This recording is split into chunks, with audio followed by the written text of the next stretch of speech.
بسم الله الرحمن الرحيم. الحمد لله رب العالمين، والصلاة والسلام على خير خلقه محمد وآله الطيبين الطاهرين. اللهم صل على محمد وآل محمد. السلام عليكم أخوتي أخواتي ورحمة الله وبركاته، ونسأل من الله العلي القدير أن يعجل لوليه الفرج ويشملنا وإياكم برأفته ورحمته، وأن يشافي اللهم مرضاكم ويقضي حوائجكم للدنيا والآخرة بمحمد وعترته الطاهرة. هذه الصلاة هي صلاة أول الشهر من كل شهر عربي، نذكر بها إن شاء الله بهذا الشهر، تشتري بها سلامة هذا الشهر.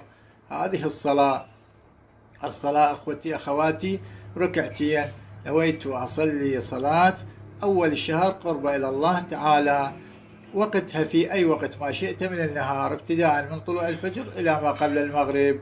الصلاة ركعتين، في كل ركعة تقرأ فاتحة الكتاب مرة، في الركعة الأولى عفوا تقرأ فاتحة الكتاب مرة والتوحيد 30 مرة، وفي الركعة الثانية تقرأ فاتحة الكتاب مرة وسورة القدر إنا أنزلناه في ليلة القدر 30 مرة، ثم تتصدق فتشتري سلامة ذلك الشهر. هكذا يقول رسول الله صلوات الله عليه وآله وسلم. ويستحب بعد هذه الصلاة أن تقرأ هذه الآيات القرآنية. هسه تريد تقرأها، تريد تكتفي بهذه الصلاة.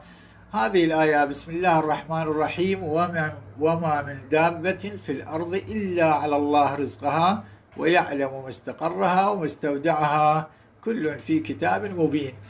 الآية الثانية: بسم الله الرحمن الرحيم، وأن يمسسك الله بضر فلا كاشف له إلا هو، وأن يردك بخير فلا راد لفضله يصيب به من يشاء من عباده وهو الغفور الرحيم. والآية الثالثة: بسم الله الرحمن الرحيم، سيجعل الله بعد عسر يسرا، ما شاء الله، لا قوة إلا بالله، حسبنا الله ونعم الوكيل، وأفوض أمري إلى الله، إن الله بصير بالعباد، لا إله إلا أنت سبحانك إني كنت من الظالمين، ربي إني لما أنزلت إلي من خير فقير، ربي لا تذرني فردا وأنت خير الوارثين. اللهم صل على محمد وآل محمد.